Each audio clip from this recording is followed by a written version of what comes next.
guys, this is Mrs. Bolin here with your lesson for 7.2, proving a quadrilateral is a parallelogram.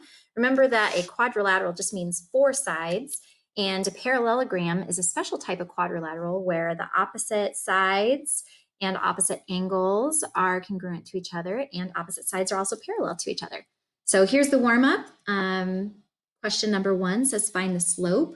Remember that this is an x value and a y value, x and y. This is the first point and this is the second point.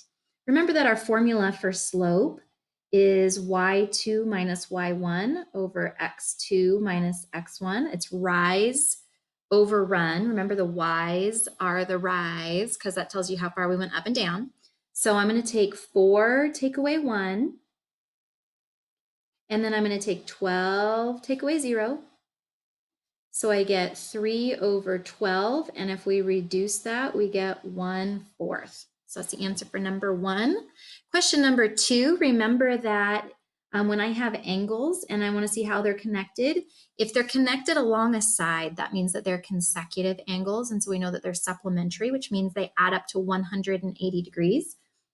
So we have 20x take away 5 is equal to 45.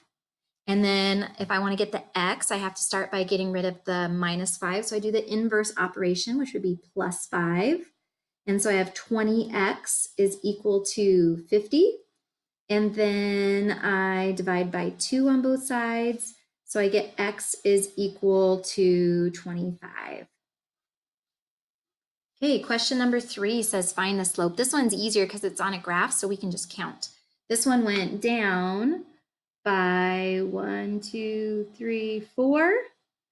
So down by 4, and then it went over by 3. So the slope of that would be negative 4 over 3. We do the negative because it went down, and we always look at how it goes from left to right, okay, just like how we read and write. Okie dokie, remember on a parallelogram that the opposite sides are congruent to each other. So if I look at side x and the side that's opposite to it, I know that x is equal to 9. And then if I look at side y and the side that's opposite from it, we get y is equal to 15. That was it on those ones. Pretty easy, right? So what if we have a four-sided figure and we know some things about it, but we want to show for sure that it's a parallelogram? There's 4 different things that you can do, and any 4 of them will show that it is indeed a parallelogram. So number 1 would be showing that both pairs of opposite sides are parallel. Okay, remember the opposite sides are the ones that don't intersect. If we can show that those are parallel, then we can say that it's a parallelogram. If we can show that both pairs of opposite sides are congruent, so if they have the same value, we can show that it's a parallelogram. If we know that both pairs of opposite angles, so this one and this one, and note that it says both pairs, not just one, but both pairs are congruent, we can say that it's a parallelogram. Or remember how we talked yesterday about the diagonals bisecting each other? It means that this part is equal to that part and that this little piece is equal to that little piece. So they're evenly chopped in half, okay? If we have a graph, the first step would be plotting the points, and then we would find the slope because we know that lines with the same slope are parallel, okay? And so we're going to check if any of the sides that are opposite have the same slope as each other. Okay, so looking at the pictures here, this just says state which theorem you can use to show that the quadrilateral is a parallelogram. So looking at problem 1, I have these opposite angles which are marked, and so that tells me they're congruent. It doesn't tell me what it is, but it does tell me that the value is the same. This one specifically says 100 degrees. So I know that it's a parallelogram because both pairs of opposite angles are congruent, okay? And in math, we try to make things a little bit shorter so we're not writing things out forever. So looking here, this little line where there's just a little line through it, that's the notation that tells you that whatever piece has that same line is also equal to it. Okay, so this one has two little lines, so this piece should be equal to that piece. So we know that the reason for this one is that the diagonals bisect or cut each other in half each other. So diagonals bisect each other. All right, looking at this one, I know that that's 14 and that's 14. So I know it's something about sides, but because it gives me a measure, I know that they're equal to each other or congruent, not necessarily parallel. It doesn't tell me parallel, but it does tell me that they're congruent. And when I know that they're congruent, I also know that they're going to be parallel, but it doesn't give us that information. But we can say that it's a parallelogram because both pairs of opposite sides are congruent because they have the same measures. Okay, last one. Again, we have opposite angles. Remember, opposite angles are the ones that are directly across from each other. Okay, 68. So we know that both pairs of opposite angles are congruent. Okay, so now if we have a graph, in some ways it's even easier because we just get to plot all the points and look at each of those slopes like that other one where all we're doing is counting. Okay, so I'm going to plot the points. So A is over 0, up 1. Remember that the first number is either going to go left or right. And the second number is either going to go up or down. Okay, so the first number goes side to side. If it's a minus, it goes left. If it's a plus, it goes right. The second number, if it's a plus, it goes up. If it's a minus, it goes down. Sorry, I didn't mean to write them backwards like that, but just as a review, this is the X value, this is the Y value. Here's the X axis, here's the Y axis. Those numbers are, the letters are on there, it's just kind of tiny. So over 0, up 1. This one's gonna go over 4 and then up 4. This one's gonna go over 12 and then up 1, 2, 3, 4. And this one's gonna go over 8, up 1. So now if I'm gonna connect those dots and I need to find the slope of each one to see if it is in fact a parallelogram, okay? And I'll go ahead and label my points, A, B, C, and D. So I'm first gonna say I'm gonna list all the possibilities, A to B, B to C, C to D, and A to D. I'm going to do the ones that are easiest first. I know that this doesn't go up or down, right? So if something doesn't go up or down at all, like if I'm trying to ski on this, I would just say it has no slope, right? You'd stay still, right? Unless you had ski poles or something. I don't know, I'm not a skier. So B to C is 0 and A to D is 0. Both of those slopes don't go up at all. So we just say it's 0 slope if it's just flat, okay? But if I'm going to try and find this one, I know this one goes up by 3, and then it went over by 4. Okay, so from A to B, it went up by 3, over by 4. From C to D, looking at it left to right, it went up by 3 and then over by 4, okay? So this one, we would say yes, it's a parallelogram because opposite sides are parallel because they have the same slope, okay? So this one just says to graph it and show that it is a parallelogram. And we have shown that by showing that opposite sides have the same slope, which means they're parallel, okay? Question number 3. Feels like we've been doing this forever. We're only on number 3, like what? Okay, so let's do this one. Point E is at backwards 3, so left 3, up 0, then left 3, up 4, then to the right by 3, down by 1, and to the right by 3, down by 5, okay? So these slopes would be undefined. If you were trying to ski on that slope, you would just be falling. So that's an undefined slope, and then we'll take a look at these ones. Okay, pretend like I did a good job connecting the dots. That was a little bit messy there. Okay, so E was this one. I should have been labeling them as I was writing them. This one was G, and this one is H. Okay, so again, I'm going to list all of the possible sides.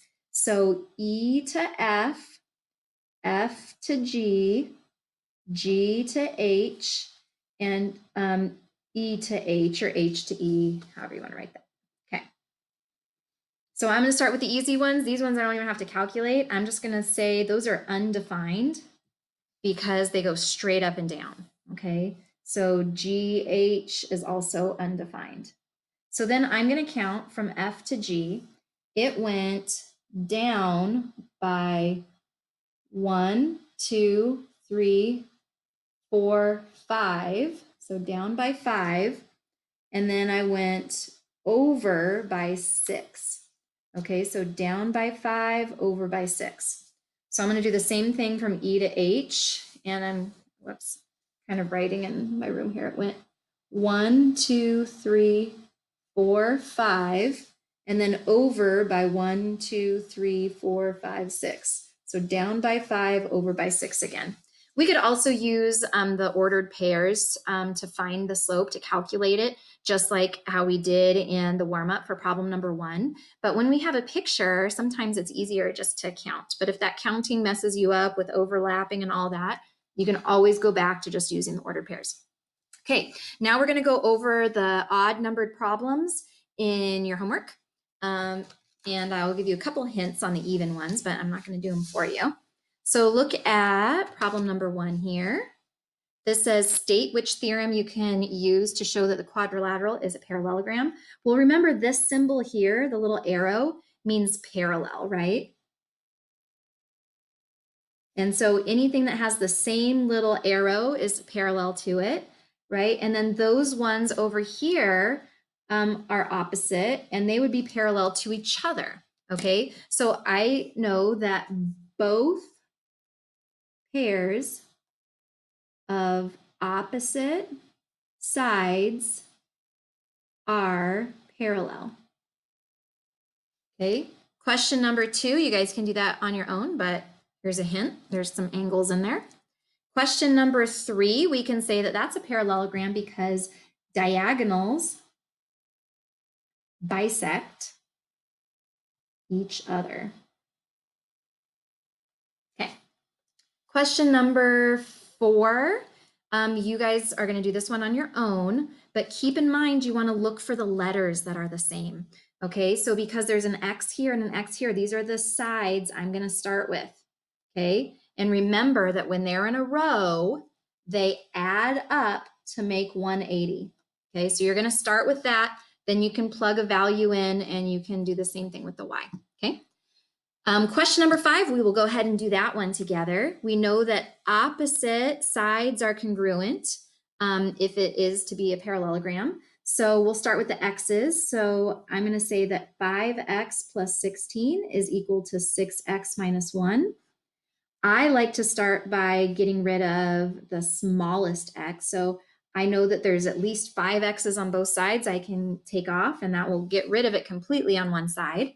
So I have 16 is equal to 1x, take away 1. If there's only 1 x left, you don't have to write the little 1 in front of it. It means the same thing if I just write a plain x. So I'm going to add the 1 to the other side. So I have 17 is equal to x. Okay, but remember, I'm not done yet. These were these two sides. I still have some values on the other sides, and I have to figure out what y is. So I know that 4y plus 2 has to be equal to 70. So 4y plus 2 is equal to 70. Take away 2 on both sides. So 4y is equal to 68. Divide by 4.